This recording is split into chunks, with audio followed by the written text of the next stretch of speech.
Let's bring in Dominic Romano, founder and managing member of Romano Law, and Wendy Patrick, prosecutor and legal analyst. Wendy, was it a mistake for Matthew Whitaker to suggest that the investigation is close to being over when there are still witnesses out there who now have been told through the acting attorney general they can just beat the clock out, right?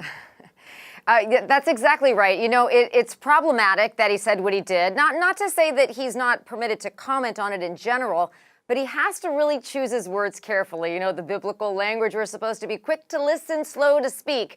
And if he got a do-over, no doubt he would have chosen language different than what he chose. But let me also tell you what he said.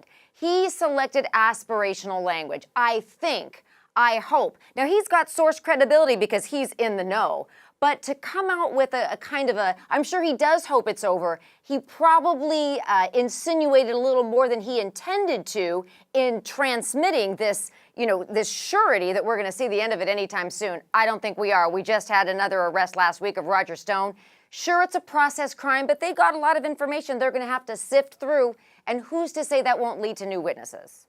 So, Dominic, it does put pressure, though, on the special counsel, at least in the minds of the public, the expectation that Mueller should wrap this up soon. And if he doesn't, there's a problem here. I don't think this special counsel is going to be intimidated by political pressure. I heard the same thing Wendy did, the use of the phrase, I think and I hope. Look, if they're walking out of there, as news reports say, out of Roger Stone's Harlem apartment or South Florida residence with boxes of digital devices and hard drives, it's going to take them a while to do the forensics and figure out where those arrows lead. And it sounds like that if Mueller thinks that there's even a chance that Roger Stone might start to cooperate after the FBI has gone through all the forensics and the evidence, that he's not going to close this thing out. Yeah, I don't think we're going to see any rush to complete here before all the due diligence is completed. Wendy, there's also been some talk about Donald Trump Jr., that he, according to some members of Congress, lied to Congress about the infamous meeting at Trump Tower in 2016, specifically when he said there had been no follow-up.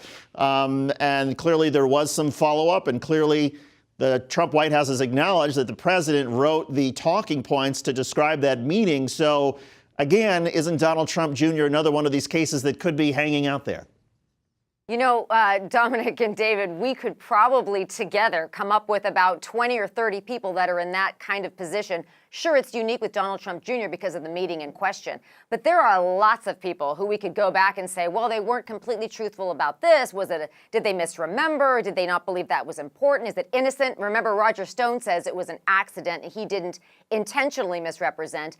The real key is, isn't it time to wrap it up and tie a bow on it? It's been since May of 2017 that special counsel was appointed, and people are just getting tired of it. And it's been a long time. There's not a lot of evidence that leads to the White House. So are we really going to start going after the president's family members? There's not a lot of evidence that leads to the White House? Wait a second. You've got Michael Cohen, who lied to Congress about efforts that he made all the way up until the election, supposedly, to try to get Donald Trump a deal in Moscow. You've got Paul Manafort, who was running the Trump campaign, who was allegedly sharing polling information with the Russians and then lying about that. I mean, it goes on and on. I agree with David. That's just wishful thinking, Wendy. Absolutely not. I understand that those are bad. I understand that those are all bad facts in terms of the individuals involved. No, they're not bad facts. They're horrible facts. Well, they're criminal. And I also can see that those people were in Donald Trump's orbit. But what we haven't seen yet is a direct tie to what Mueller is investigating.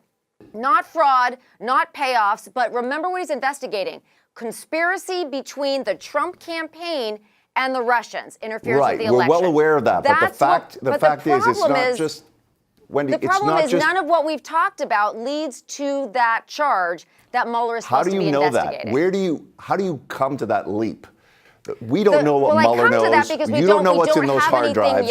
You can wish, you can hope that nothing incriminating, and it's not his orbit, it's his inner circle. It's getting closer and closer to the president. But the problem is we don't have any evidence.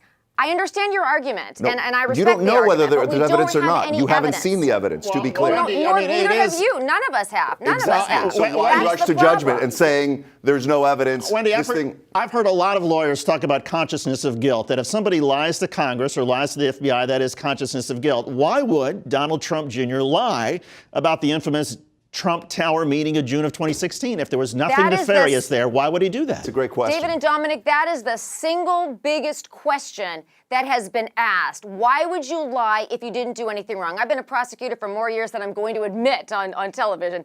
But what we see time and again is you can't just look at the fact that somebody lied and insinuate that they're guilty of a crime. No, we have to assume, according to you, Wendy, we have to assume that everyone in Trump's inner circle, or most of them, accidentally misled Congress, or accidentally, it's a coincidence, they all misremembered.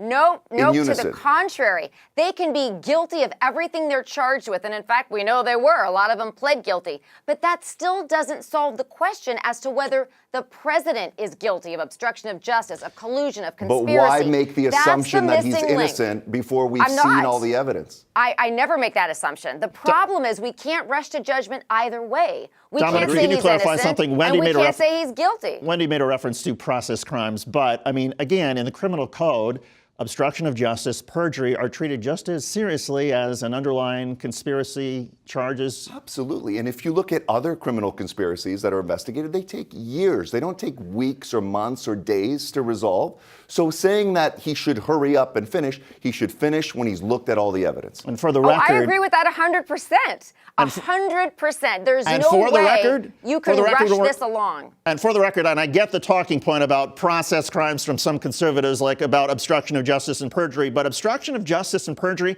that's what Bill Clinton was impeached for in the U.S. House. The Senate wouldn't convict him, but it went that far. Wendy Patrick and Dominic Romano, thank you both for coming in. We appreciate it.